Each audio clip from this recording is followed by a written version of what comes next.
I'm Jim with YouGetRipped.com, and this is my Insanity Week in Review. We've made it to week 5. This is recovery week. So I've got 4 weeks complete. Got recovery week this week.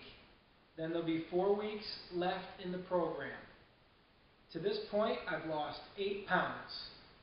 So I've set a goal of 2 pounds per week, and right now I am on target, so that's a good sign so far. If I lose 2 pounds this week in recovery week, next week are longer workouts, so we should be able to stay right on task. Last week I talked to you about my calorie intake. I said I was at 1,600 and I bumped it back up to 1,800. That's working out much better for me. I feel fatigued after my workout, but I'm not completely exhausted like I was when I was just eating the 1,600 calories. So if you're putting information into a calorie counter and it's giving you your range, like mine's between 1,500 and 1,800, you might want to stay at the upper portion of that range while you're doing Insanity or any other hard workout. When it comes to the calorie counter, I'd also mention that I've been putting my meals in the day before I'm eating them, so I know exactly what I'm going to eat the next day. It's been working out great for me. I would suggest that you do that. I do make the little tweaks here or there when I'm measuring out my food. Sometimes right now I'm eating, when I have a meal, I'm having 6.5 ounces of chicken, and sometimes my vegetables are 100 grams, or sometimes it varies a little bit, so I can make little adjustments as I go. But for the most part, I know exactly what I'm going to eat every day, and then there's no room for cheating. You just know what you're going to eat, and that's what you eat, and that's the end of it. When you're using your food portions, I would say get yourself a scale, use measuring cups, use tablespoons and teaspoons. Don't guess. Don't say that it's the size of your fist. You're not going to come out right. It's not going to be correct.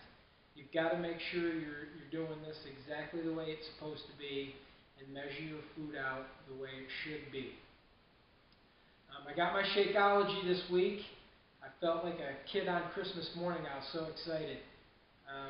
So I've been taking that for, it's been probably 5 or 6 days now. I feel great. It's like cheating. You get all the vegetables and fruits and all kinds of good stuff in there, but it tastes like a chocolate malt. So that's really cool. Scott made a video on our website about how we make our shake with frozen bananas and peanut butter and everything. Funny little story, my sister-in-law wanted to try it out that way with the frozen bananas, and she put the bananas in the freezer with the peels on and found out that it was very difficult to peel once that was all frozen. So, a little side note for you, make sure you peel the banana before you put them in your plastic bag and then in the freezer. That'll be a helpful little hint for you. Thanks, Ruth, for goofing that up and making sure nobody else does that if they're watching this video.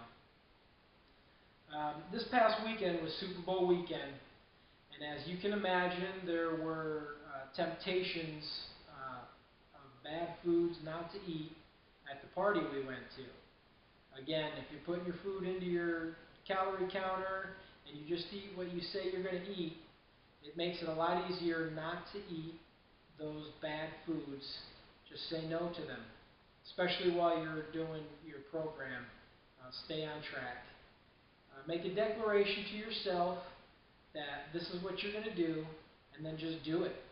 Don't allow anyone to sabotage you. We heard a lot of, oh, come on, you can cheat today, or just have this. And, those are people that aren't on the program.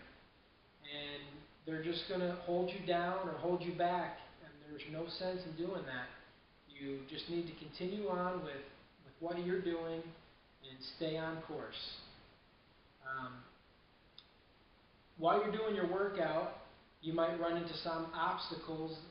Like, for example, my wife this week she has work, and then after work she's got meetings and dinners that she has to go to, so she's not getting home too really late. So she's been getting up at 4:30 in the morning and doing her workout. And I really commend her on that. That's a difficult thing to do. I've done that in the past. It takes a lot of heart. So if you've got some things coming up that might slow you down or make you start to think that maybe you shouldn't be doing a workout, you got to reach deep and give it your best effort and get the workout in and finish out the program. A little report on my calf injury.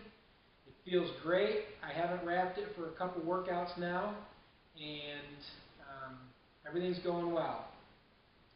So if you've got minor injuries, or I shouldn't say injuries, if you have muscle fatigue or you're a little sore, that's to be expected.